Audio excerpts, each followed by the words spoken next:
masyado akong natatapangan sa presidente natin, sa mga desisyon niya.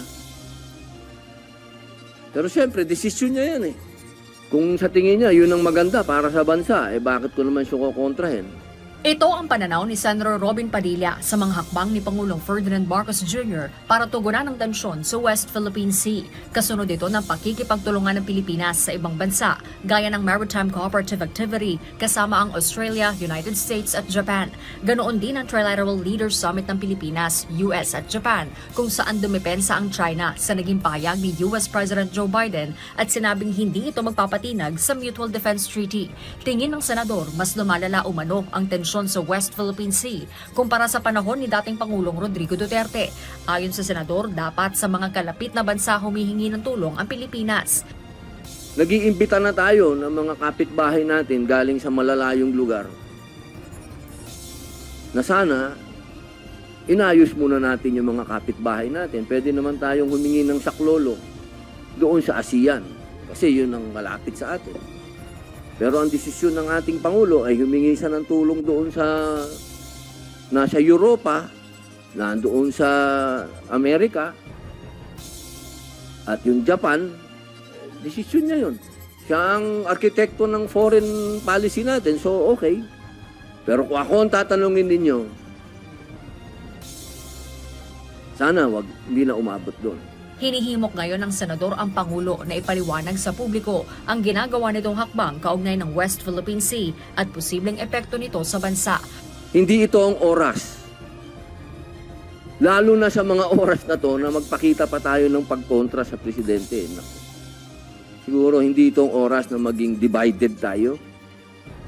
Ito ang oras na magpaliwanag ang Malacanang sa kanyang mga ginagawa para mas maintindihan ng taong bayan kung ano tong mga drastic decisions na ginagawa nila. Kailangan alam ng taong bayan kung ano ang pwede nating harapin dito. Punto pa ni Senator Padilla, ipatawag na lang ni Pangulong Marcos si dating Pangulong Duterte para pag-usapan ng issue sa Gentleman's Agreement at maglabas ng iisang pahayag imbes na idaan pa sa pagdinig sa Senado. Siguro ako lang po, hindi lahat ng bagay naman kasi kailangan natin ipaalam pa sa taong bayan, lalo na itong national security, na to.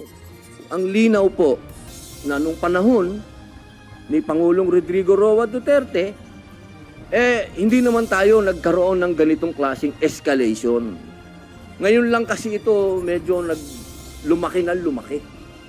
Kaya sana kung mag-uusap si Presidente Bongbong Marcos at si Presidente Duterte,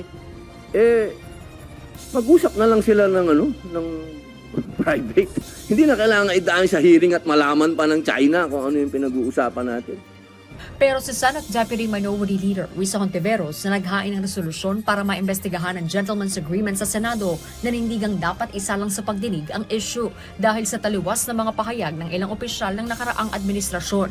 Hindi rin anya totoo na mas maayos ang sitwasyon sa West Philippine Sea noong panahon ni Duterte. Duterte and his men all have conflicting claims. Ang gulo nilang lahat. Parang gobyerno niya nung siya ay pinuno. Tigilan na rin ni Duterte ang pagsasabi na mas maayos ang West Philippine Sea nung panahon niya. It was during his administration that China passed the disastrous fishing ban against Filipino fisherfolk. It was his presidency that made the Philippines look like a Chinese puppet in the eyes of the international community. Huwag na niyang ipagtanggol ang best friend niya. Sa pagbabalik sesyon ng Senado sa April 29, inaasahang malalaman kung anong komite ang didinig sa issue ng Gentleman's Agreement sa West Philippine Sea at kung sino-sino ang ipatatawag para magpaliwanag kaugnay ng kontrobersyal na kasunduan ni dating Pangulong Rodrigo Duterte at China. Una nang nagpahayag sa Senator Jinggoy Estrada na handa siyang dinggin ang issue sakaling ma-refer ito sa kanyang komite na Senate Committee on National Defense, habang ikukonsulta naman anya ito ni Senator Amy Marcos sa kanyang mga kasamahan sakaling iatang ito sa kanyang komite na Senate Committee on Foreign Relations.